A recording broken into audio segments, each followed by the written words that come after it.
pense pas qu'il suffit de faire une conférence. Ici, je veux dire, on ne résout aucun problème, on est juste dans une discussion. Mais on a besoin de vous pour continuer cela. Et votre voix compte et vos idées comptent. Et c'est un peu ce que j'ai envie de vous dire en venant ici ce soir. Ne soyez pas juste des spectateurs. Je pense qu'ici, il y a pas mal de choses qui ont été dites qui nous encouragent à l'action. Tout à l'heure, Angèle, lorsqu'elle parlait du développement de la culture urbaine, elle disait aussi, ben, c'est un peu aux artistes aussi, d'une part, à se professionnaliser, à proposer des projets. Et quand j'entends Alexia Wakou qui dit qu'elle veut encourager le futur, moi je crois que le futur, il commence maintenant. Et je pense que chacun participe. Et je voudrais aussi vous encourager à profiter de la démocratie. On est dans un pays où les choses peuvent changer, où la fatalité n'existe pas. Et je pense que rien n'est déterminé, rien n'est défini. On peut faire évoluer les choses. Ça peut prendre du temps, c'est vrai. Et il y a plusieurs sphères dans lesquelles on doit travailler. Les artistes de leur côté, les associations de leur côté, les supporters de leur côté, etc. Et moi, mon petit domaine à moi, ce sera la sphère plutôt politique. Et donc je ne suis pas là simplement pour tuer le temps, pour faire une soirée sympathique sur un thème assez sympa, mais il y a une réelle action que je suis en train de proposer. C'est la première fois au sein du mouvement réformateur, on aborde cette thématique. Cela n'a jamais été fait. Et quand j'écoute certains amis qui sont dans le milieu, j'ai tendance à croire que même dans d'autres partis, ça ne se fait pas généralement. Donc simplement, je ne dis pas ça pour dire ouais, génial, venez au MR. Non, non, non. Mais puisqu'on est dans un parti de proposition, moi j'ai voulu proposer qu'on réfléchisse sur une thématique qu'on n'a pas l'habitude d'aborder, et tout ça pour mener une action de fond. Mais cette action de fond, elle ne peut pas être menée sans vous. Et donc, une fois de plus, je ne vous demande pas de devenir libéraux tous, d'adhérer au mouvement réformateur, mais je crois qu'il y a des moments donnés, il y a certaines thématiques de la société qui font appel non pas à nos opinions politiques, mais à notre bon sens. Aujourd'hui, qu'on soit de gauche, de droite ou du centre, je pense qu'il y a une place pour la culture urbaine et on doit tous se battre pour cette culture. Et on serait très mal inspiré de croire que c'est juste une thématique qui doit concerner les uns et les autres. Et vraiment, dans le débat qui va suivre, dans les questions-réponses, dans les réactions, je vais vous demander d'être très courtois, mais aussi constructif. Parce que ce que vous apportez à la discussion peut être utile. N'ayez pas cette impression que vous êtes juste des figurants. Je pense que les idées que vous proposez peuvent changer les choses. Parfois, une idée peut changer une ville. Et on l'a vu à travers l'histoire. Moi, je vous demande de croire, je ne vous demande pas juste d'être naïf et de donner des idées et de dire « ouais, on ne sait jamais ». Je vous demande de réellement croire qu'il y a un potentiel ici, un potentiel de réflexion, un potentiel d'action.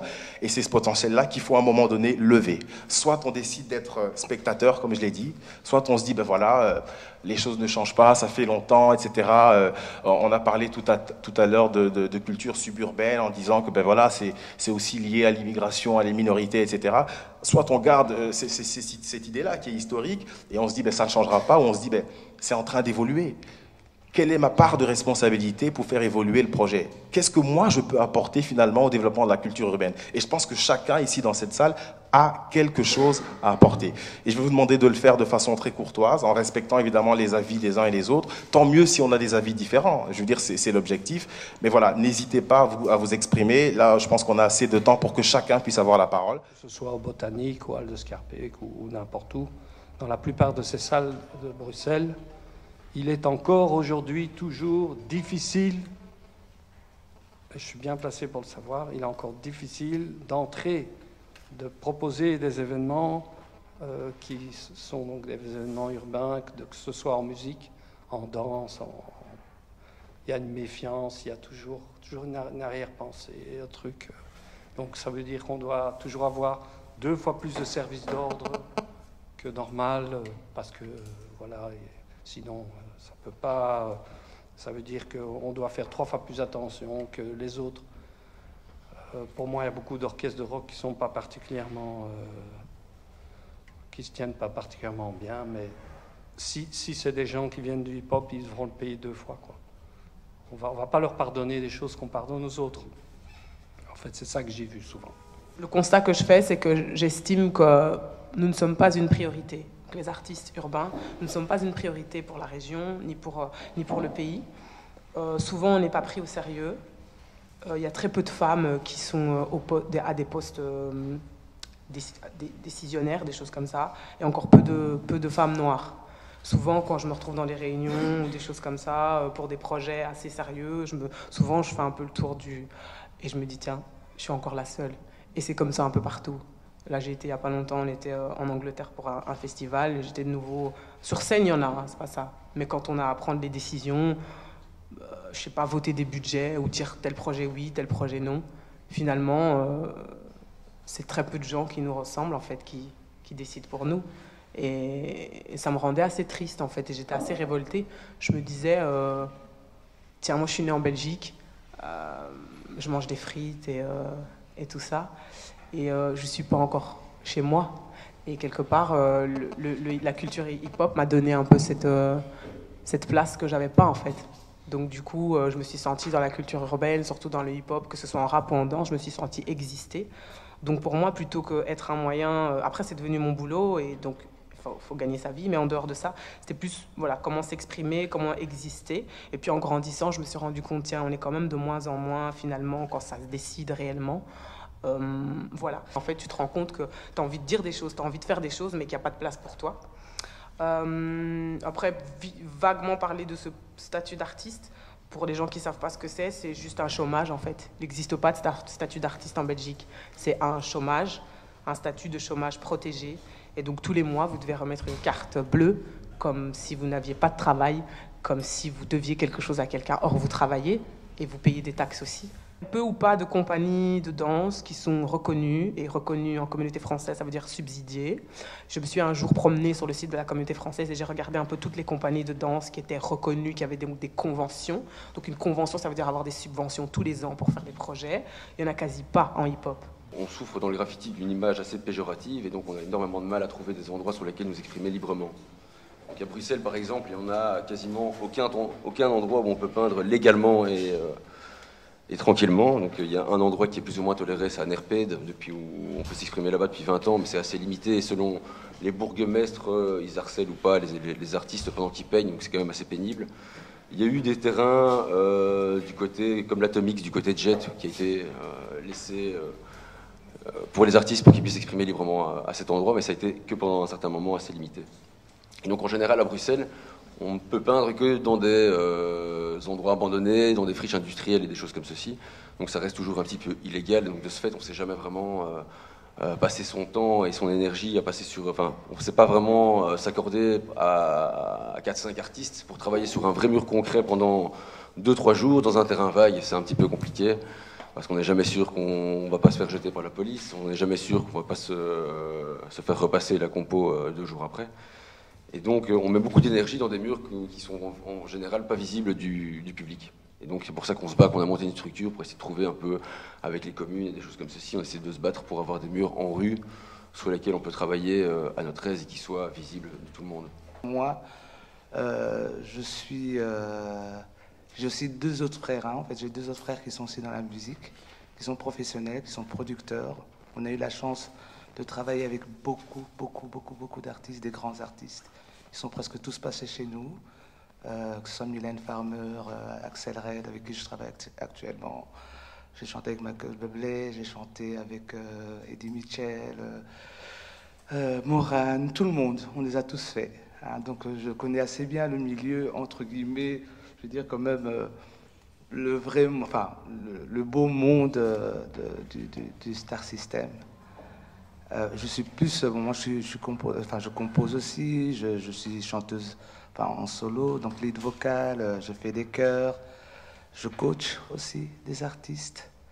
Voilà, donc ça me permet d'avoir une palette en tout cas sur les différents artistes que j'ai... Enfin, ça m'a permis en tout cas d'avoir des contacts avec des artistes, de les aider aussi et de pouvoir, je veux dire, apprécier ce qu'ils font. C'est vrai que, bon, allez, j'évolue ici en Belgique. C'est vrai que j'ai été confronté aussi à des difficultés. Hein. C'est vrai que ce n'est pas toujours facile en tant que, je veux dire, artiste noir de progresser, d'être au top. On a souvent l'impression que qu'on choisit 1 ou 2 personnes pour bien faire. C'est comme si c'était un peu la loterie, en fait, quoi. Franchement, super importante, surtout pour moi qui avait comme projet de partir à Paris. Et quand je vois qu'ici en Belgique, ça a déjà envie de bouger, ben, pourquoi pas rester en fin de compte et soutenir Siméon et toute l'équipe. Donc voilà, c'est super intéressant, franchement. Si je dois parler de l'importance, bien entendu, c'est très important. Parce que bon, c'est en parlant, c'est en pensant qu'on peut construire, qu'on peut arriver à trouver des projets et des solutions aux diverses problématiques que l'on rencontre dans le milieu urbain. Maintenant, voilà, c'est un premier geste, c'est une première rencontre. Il faut voir la suite parce que c'est souvent ça qui compte. C'est bien de parler une fois, mais c'est mieux de construire en plusieurs fois. Donc, voilà. Et qu'est-ce que tu penses justement de l'initiative que Siméon a prise de porter ce sujet comme ça, de façon politique? Déjà, c'est un commencement. Donc un commencement, c'est toujours bien. Parce que voilà, il faut que ça commence. Il faut que quelque part, quelqu'un se lève et dise que ça commence. Des fois, c'est tout bête, mais il faut que quelqu'un le fasse. Et il l'a fait, donc je le félicite pour ça. Et puis, d'ailleurs, c'était très bien dirigé. Chacun a parlé à son tour et chacun a apporté une véritable position, voilà, c'est ça, une véritable position. Et donc voilà, je pense que c'était une bonne initiative. Pour être assez concret et pragmatique, moi je ne veux pas qu'au terme de cette conférence, on se dise, ben voilà, on a passé une soirée assez sympathique, il y a eu des intervenants qui ont dit des belles choses. Moi, ce que je vais faire, c'est très rapidement proposer des actions concrètes. Je veux dire, moi, je suis dans un domaine qui n'est peut-être pas celui de tout le monde, mais dans le petit domaine du terrain politique, moi, je vais essayer de me battre. Je vais essayer de frapper dans les communes. Je vais essayer de faire en sorte qu'on se batte pour que dans les services publics, il y ait une place pour la musique urbaine, la culture urbaine à la radio. On va essayer vraiment de se battre et vous aurez de ma part des actions assez concrètes. Je vais aussi mobiliser des gens à l'IA pour bosser sur la réalisation d'un forum.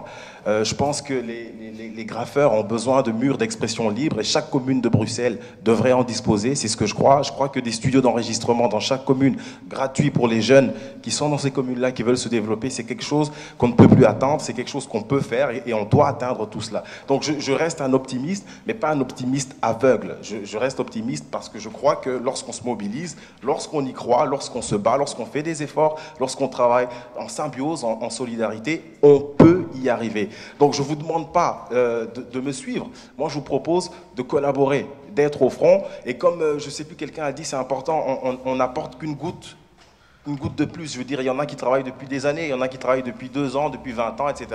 Mais on va tous, avec la même passion, essayer de servir la cause de la culture urbaine. Moi, je vais le faire et je vous demande, entre guillemets, de me mettre au défi. C'est vrai qu'il y a peut-être ce clivage un manque de dialogue entre la culture urbaine et le milieu politique. Alors je sais pas, c'est vrai, je pense que c'est toi qui disais qu'il y a certains qui sont là en politique depuis très longtemps. Moi je suis d'accord avec toi, il faut du sang nouveau. Je suis absolument d'accord avec toi et je veux me battre, je vous le dis sincèrement, je veux dire, il n'y a pas besoin de tourner autour du pot. Je veux me battre dans la sphère politique, notamment pour porter cette question-là. Peut-être réagir à ce que Taino disait aussi sur la question culturelle. J'organise pas mal de conférences et c'est marrant. C'est marrant que dans les conférences que j'organise, on voit que certaines thématiques touchent assez largement certaines communautés plus que d'autres. Lorsque j'ai fait une conférence dans cette salle sur la sécurité et les quartiers difficiles de Bruxelles, j'avais une grande majorité de Bruxellois d'origine arabo-musulmane. Je veux dire, comme si la sécurité ne concernait qu'eux-mêmes. Alors, il y a certaines thématiques, bizarrement, comme ça. Je n'invite pas, je ne fais pas des invitations communautaires. Hein, je veux dire, moi, j'invite tout le monde. J'invite vraiment tout le monde.